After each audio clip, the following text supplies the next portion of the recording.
Assalamualaikum warahmatullahi wabarakatuh. Salam jumpa para cendekia pemirsa TV UPI di mana saja Anda berada. Semoga kita senantiasa dalam keadaan sehat walafiat.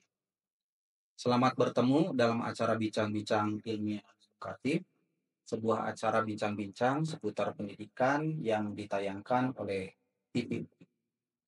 Dalam acara ini akan diketengahkan topik-topik perbincangan seputar pendidikan dan permasalahannya, serta tentunya pemikiran tentang alternatif solusi. Akan dihadirkan pula dalam perbincangan ini para narasumber yang tentu saja kompeten dalam bidangnya masing-masing.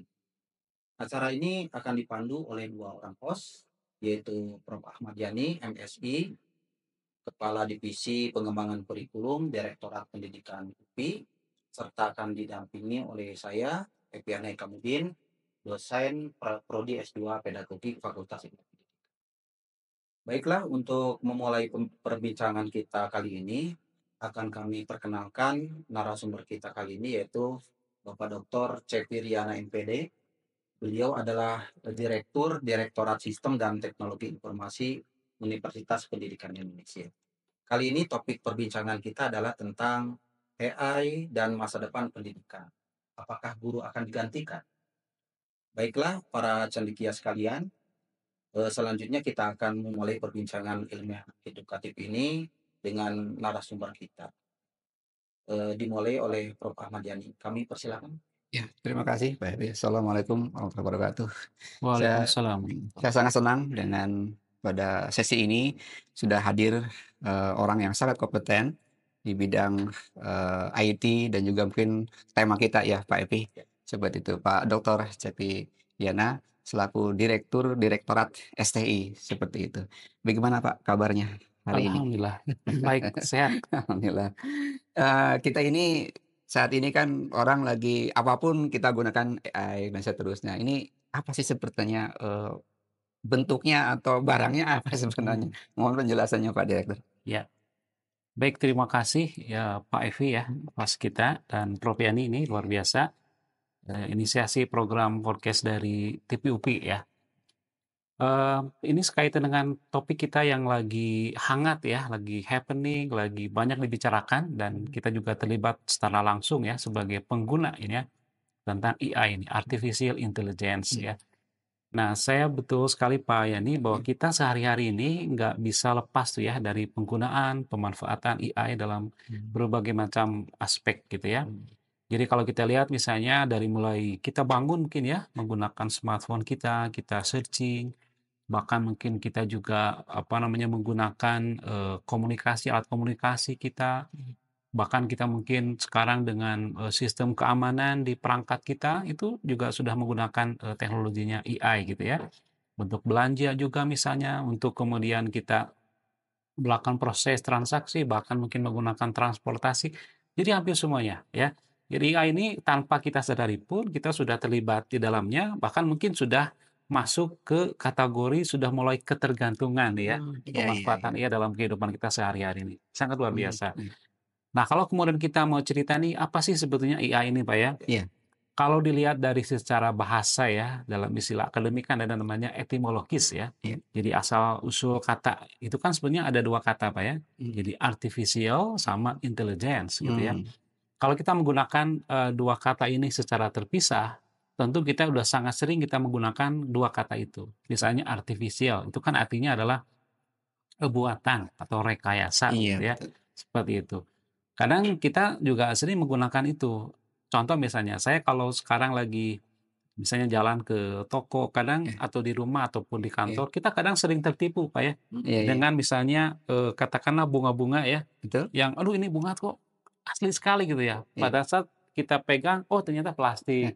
Itu juga termasuk Betul, betul. artificial. Oke. Artinya buatan gitu ya.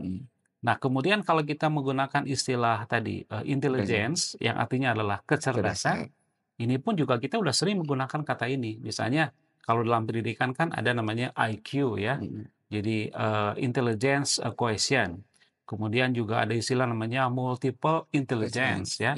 Jadi kecerdasan itu tentu sematan katanya adalah intelligence.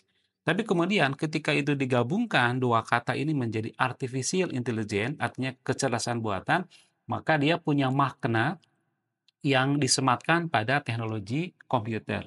Dan bagaimana kekuatan itu bisa menyokong terhadap berbagai macam keperluan yang jauh lebih canggih lah begitu ya, kurang lebih seperti itu. Itu Iya, mungkin. iya. Makasih. Eh, kalau dilihat dari ya kita sudah tergantung, mungkin hampir jadi ketergantungan kepada Iya, AI. betul. Nah, bagaimana? Apakah sudah masuk ke dunia pendidikan, Pak Direktur? Iya. Nah, tadi kalau kita bicara AI tadi, artificial intelligence ini kan sebetulnya secara tadi saya melanjutkan sedikit tentang konsep gitu ya, bahwa kalau kita menggunakan terminologisnya tentang apa itu AI gitu Pak ya, kan kita juga harus melihat bagaimana AI itu dicetuskan oleh si pencetusnya sendiri ya, Iya. namanya John McCarthy ya. Tahun 1956 beliau tuh meluncing lah, memperkenalkan ke dunia tentang istilah AI itu. Beliau mengatakan bahwa AI ini bagaimana sebuah ilmu, sebuah teknologi komputer yang tadinya apa di diperintahkan saja untuk melakukan sesuatu sesuai dengan perintah manusia. Sekarang itu mereka kita supply teknologinya seperti halnya manusia berpikir gitu. Sehingga ini kan kemudian yang dalam proses perkembangannya AI ini bisa melahirkan atau bisa menunjukkan performance-nya seperti hanya manusia, bisa berpikir, bisa melakukan tindakan, bahkan bisa berinisiatif.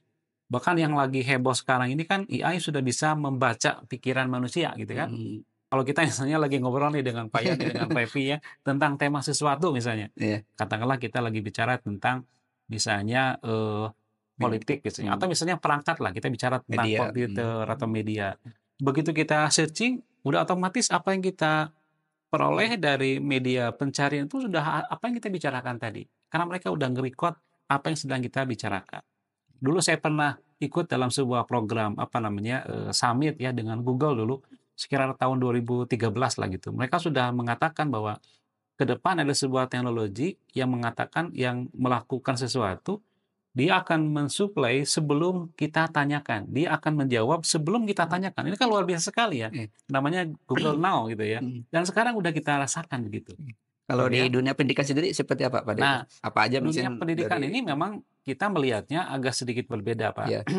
Antara yang apa kita ada di Indonesia ya dengan apa yang sudah dikembangkan di luar negeri sana begitu. Kalau di Indonesia ini pemanfaatan AI ini sebetulnya relatif masih sedikit ya, masih sederhana ya. Misalnya gini, kebanyakan orang menggunakan AI itu untuk mencari informasi. Mencari informasi, Iya. misalnya menggunakan search engine, Iya. maka search engine sekarang itu udah dibekali dengan teknologinya AI. Iya. Tapi kalau kita mau melihat secara general, itu banyak sekali teknologi yang digunakan dengan bantuan AI di dunia pendidikan. Misalnya yang pertama, mereka melakukan atau menggunakan AI itu untuk melakukan deteks terhadap potensi siswa, gitu Pak ya. Jadi kalau kita mau menggali tuh anak ini punya potensinya apa, ya tadi kalau Gardner tuh menyebut dengan multiple intelligence ini, maka ia bisa membantu untuk mengenerate, untuk menemukan, untuk kemudian memverifikasi ini sebetulnya kemampuan dari anak. Kemudian juga ia banyak digunakan misalnya di luar negeri sana itu untuk computer based test gitu ya. Iya. Jadi CBT untuk misalnya merandom soal, kemudian untuk menganalisis hasilnya sampai ke butirnya itu mereka udah menggunakan itu. Kemudian termasuk juga untuk robotik misalnya. Nah, ini yang kadang-kadang kita belum Pak ya. Saya melihat di beberapa negara di China, di negara Eropa sana, mereka termasuk di Jepang yang termasuk yang pioneers, mereka udah menciptakan robot sebagai teacher assistant gitu ya. Jadi dia bisa dihadirkan di kelas, kemudian semua hal yang ingin tanyakan oleh siswa kepada robot seputar pengetahuan, robot itu bisa memberikan pelayanan pembelajaran gitu ya, sebatas mungkin pengetahuan yang mereka berikan. Seperti itu. Jadi bahkan mungkin sudah ke immersion juga Pak Yani ya, seperti IR, VR itu kalau di sana sudah menggunakan teknologinya artifisial gitu. Berarti ini sudah masuk ke dunia pendidikan secara nyata ya, secara praktis Iya, diimplementasikan. betul. Nah, kaitannya dengan ini barangkali ini posisi guru nih, Pak Direktur. Tadi kan sudah digantikan ya Pak Evi ya.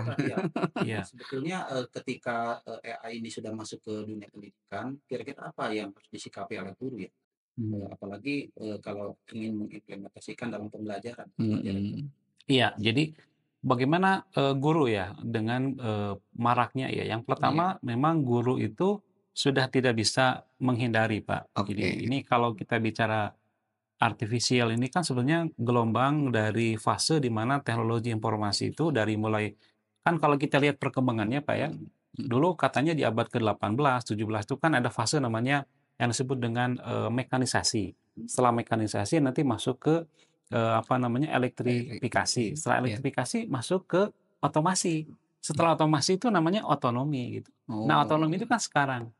Kalau dulu kita cerita, komputer bisa membuat sesuatu itu menjadi namanya autopilot, istilah itu ya Pak ya. Misalnya orang kalau tadi penerbang udah bisa menerbangkannya tanpa harus dikendalikan. Sekarang misalnya kendaraan sudah tidak perlu pakai awak, itu namanya otomasi. Tapi kalau sudah otonomi, nah itu sebetulnya yang kadang orang juga agak sedikit quote and quote tuh khawatir dengan AI karena AI itu sudah punya inisiatif. Mereka udah bisa mengendalikan secara otonomi. Kenapa? Karena tadi kalau dulu secara komputer, orang kan menciptakan komputer untuk diprogram secara algoritma misalnya dia disuruh ini untuk kemudian melahirkan output seperti yang kita perintahkan. Tapi kalau sekarang ini kan komputer itu disuruh untuk belajar, namanya deep learning tadi, termasuk machine learning kan, disuruh belajar, disuplai pengetahuannya, mereka bisa terus mengembangkan diri. Nah, oleh karena itu, gimana nih dalam kaitan dengan pendidikan? Kita sekarang ini mungkin sangat merasakan betul tentang AI itu, terutama salah satu bagian dari AI namanya NLV, Natural Language Process gitu ya, yang kita mungkin sebut dengan apa namanya ChatGPT ya, chatbot gitu, itu yang paling banyak digunakan. Sekarang muncul DeepSeek misalnya kan, kalau kita sebut-sebut merek kan tidak apa-apa ya, karena itu yang kemudian lagi marak. Nah, teknologi ini kan sesungguhnya banyak digunakan untuk para siswa, para mahasiswa untuk menggali, mencari informasi. Nah, tentu yang kemudian kita perlu khawatirkan dan perlu kita antisipasi ketika misalnya mereka dalam proses belajar disuruh untuk mengerjakan tugas, bahkan misalnya ujian dan seterusnya mereka atau misalnya cari membuat artikel, membuat publikasi dan kemudian mereka menggunakan sepenuhnya teknologi itu, nah itu yang kemudian kita perlu antisipasi gitu kan. Nah, bagaimana nih peran guru? Kalau misalnya peran guru juga itu di sini banyak begitu ya. Yang pertama tentu kalau menurut saya nih, guru harus memiliki tingkat literasi yang baik tentang AI. Karena jujurnya memang guru-guru kita belum secara penuh memahami tentang AI ini.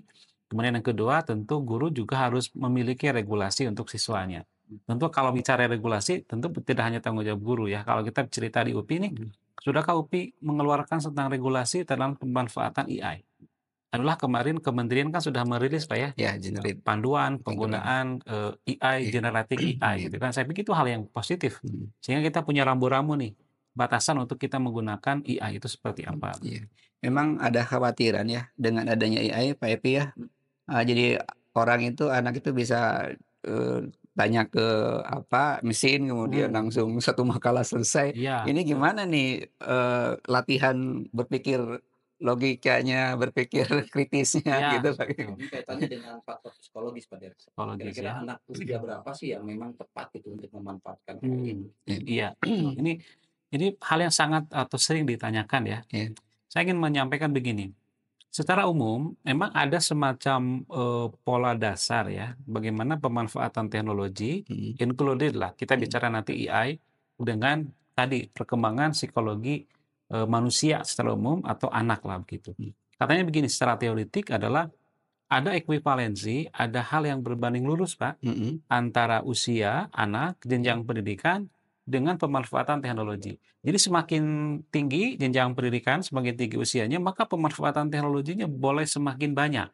Bahkan dalam titik tertentu, orang betul-betul menggunakan teknologi untuk pendidikan, untuk proses belajar. Bahkan sampai mendapatkan kualifikasi tertentu. Ini yang kemudian kita sebut sekarang tuh Pak Yani dengan istilah namanya MOOC ya.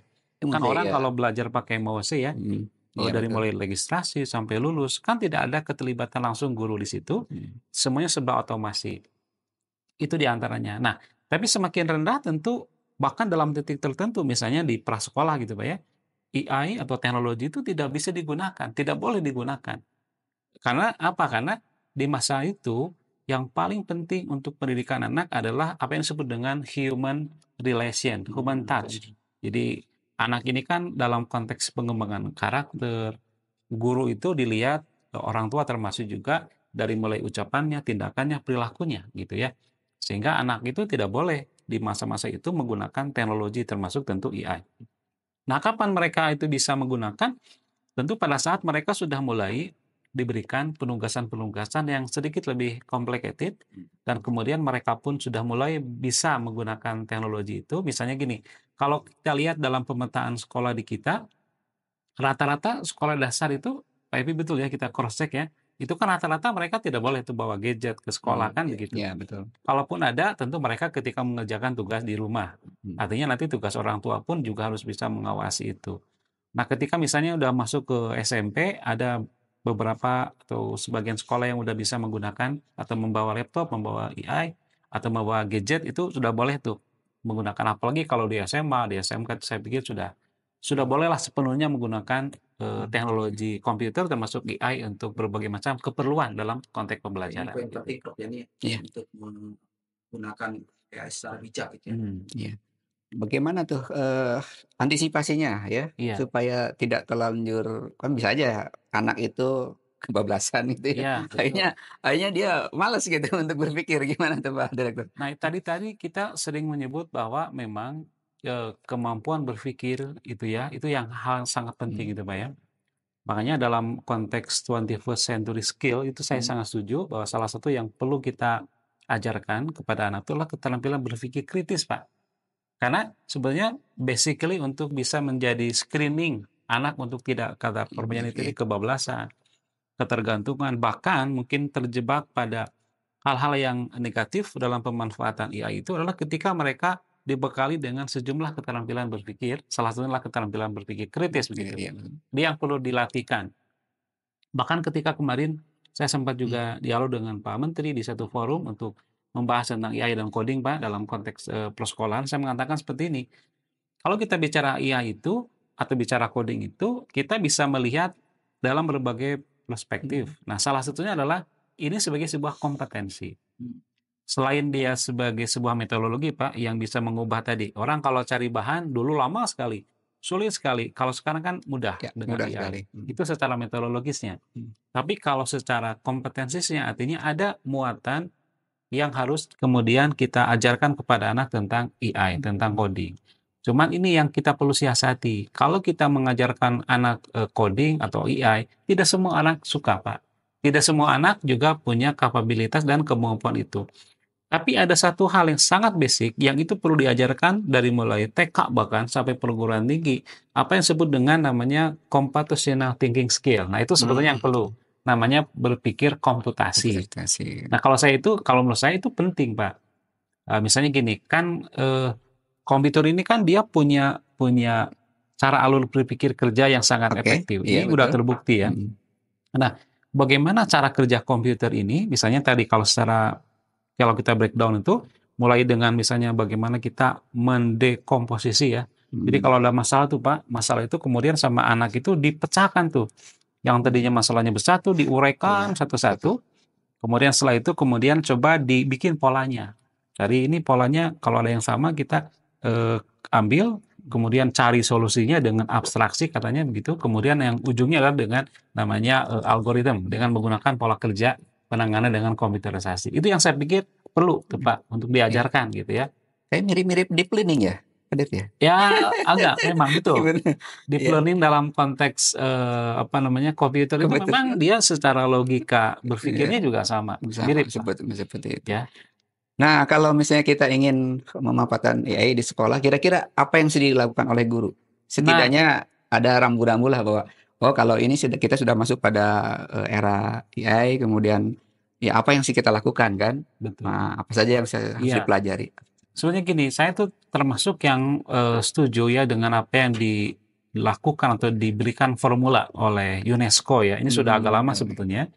UNESCO mengatakan seperti ini, kalau kita mau atau akan melakukan penetrasi ataupun implementasi sebuah teknologi termasuk AI, itu ada formulanya katanya. Jadi yang pertama itu adalah namanya tahap emerging, Pak. Jadi emerging ini adalah bagaimana kita menyadarkan tentang AI. Karena kita jujurlah, kalau di lapangan itu mungkin tidak semua orang positif dengan AI. Ada yang misalnya sangat resisten. pokoknya AI haram misalnya gitu ya. AI nggak boleh tuh, gitu kan. Bahkan Ada HP tadi diteprek. iya, HP-nya dihancurkan misalnya. Kan ada yang seperti itu.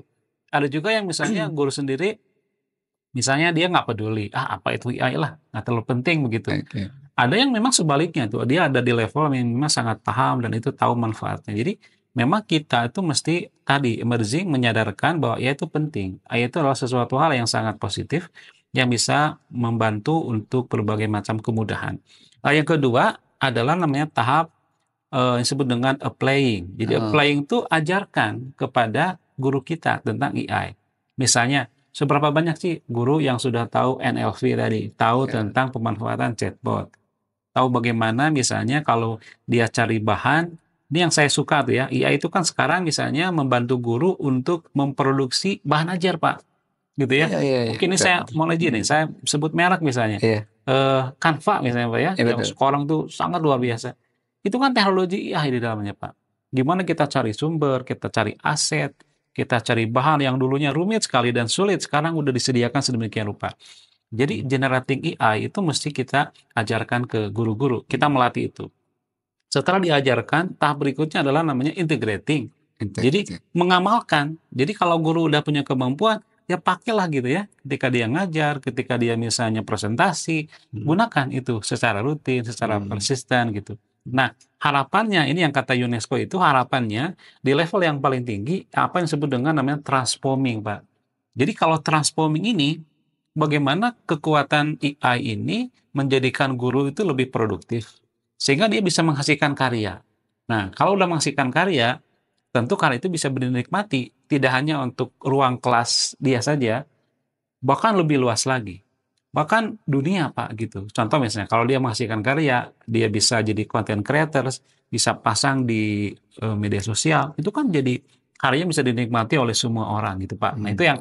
yang bisa dilakukan oleh sekolah setelah kelembagaan, mungkin salah satunya ya mendukunglah dengan kebijakan, dengan infrastrukturnya, Pak. Itu mungkin kalau dari Ya, sisi ya, sekolah. ya. Ini ke UPI dulu barangkali Pak Iya. Direktur ya. Kira-kira kita punya roadmap nggak untuk Universitas Pendidikan Indonesia untuk mengembangkan atau memanfaatkan AI ini? Karena kan kita sudah internalisasi ini Pak Direktur Iya. ke depan. Iya, sebenarnya kita memang punya PR ya untuk Oke. UPI sendiri untuk punya semacam payung, roadmap gitu ya tentang bagaimana tuh AI ini termasuk barangkali salah satu yang menjadi banyak yang diperbincangkan tentang AI itu saya pernah menghadiri beberapa forum tentang AI ini termasuk ada satu lembaga namanya Korika di Indonesia itu yang menggawangi tentang AI ini itu salah satu yang sering dibicarakan tentang etik, Pak. Tentang Etik. AI ethics ya, tentang etika bagaimana menggunakan Hmm. AI. Nah, oleh karena itu maka kan kita tuh termasuk UPI sendiri kan belum kita merumuskan spesifik tentang kebijakan AI gitu ya.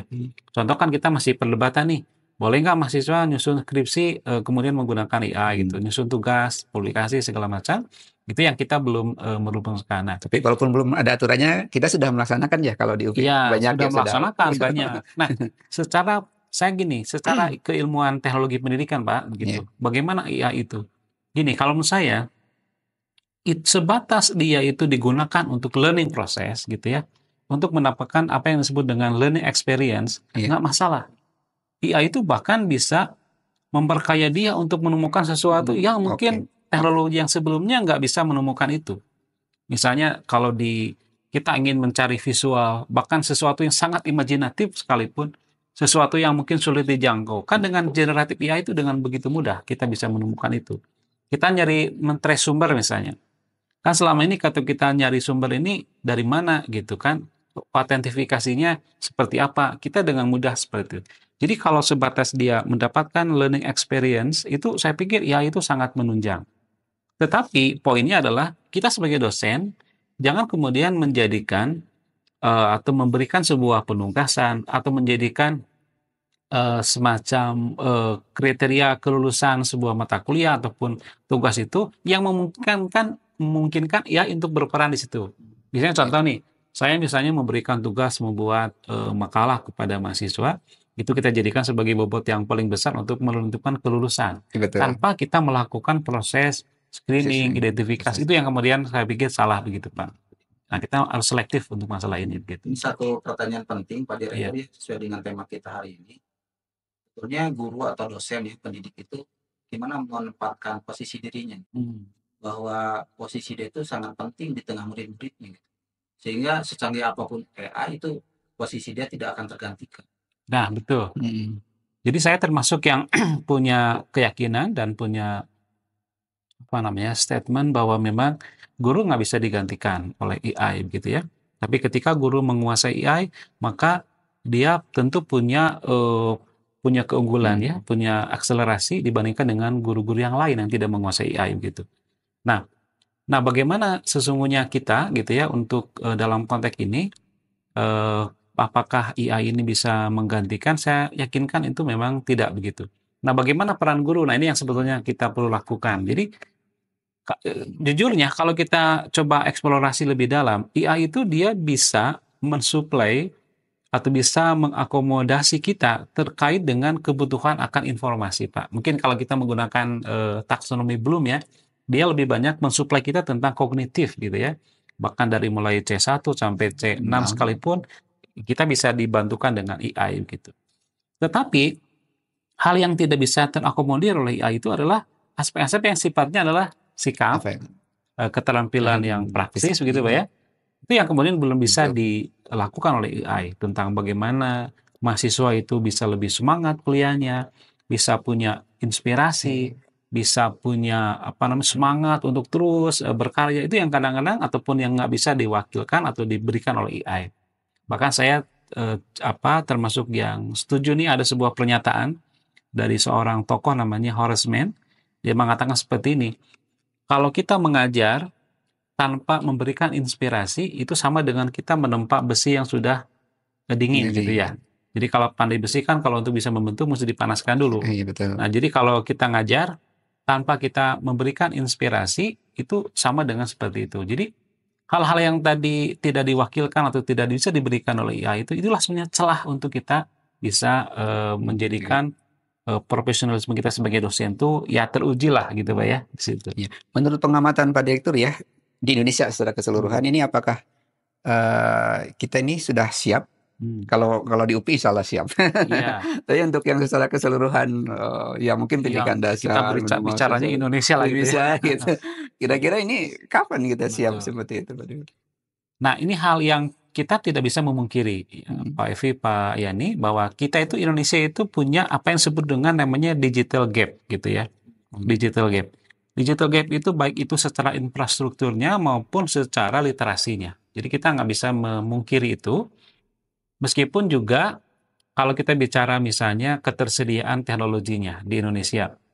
Dari risetnya We Are Social, dari Hoster, dia mengatakan bahwa Indonesia kan sekarang ada 270 keterhubungan device terhadap internet. Artinya ada 270 perangkat device seperti smartphone ini ada di Indonesia begitu. Kalau penggunaan internet di Indonesia itu device itu kurang lebih sekitar 70% ya orang sudah terhubung ke internet gitu. Tapi kalau kita bicara tentang Indonesia sampai ke titik di perbatasan, itu di daerah di terluar, terjauh, terdepan, itu memang saya pikir kita masih mengalami kendala. Saya masih ingat dulu ya ketika kita di tahun 2004 ada mata pelajaran TIK, Pak, ini masih ingat dulu ya. Kemudian tahun 2006 itu dihilangkan kembali itu Pak. Saya dalam satu forum ketemu dengan kepala pusat kurikulum saat itu, dan masyarakat itu forum bertanya nih, kenapa Pak kok dihentikan mata pelajaran itu? Jawabannya apa? Kalau kemudian itu diwajibkan, Indonesia masih punya masalah dengan electricity, Pak, dengan masalah listrik. Jadi kalau diwajibkan, kebayang, kita mungkin akan mengajarkan komputer sastra gitu ya. Mengajarkan komputer dipuisikan gitu ya, diceritakan kan jadi tidak sesuai dengan pakemnya gitu. Nah, sekarang pun saya pikir begitu. Jadi kita bisa, makanya kita sangat berharap tuh kalau kita bicara infrastruktur kan pemerintah nih yang harus kemudian memperluas jangkauan listrik, koneksi internet, itu yang menjadi pokok gitu ya.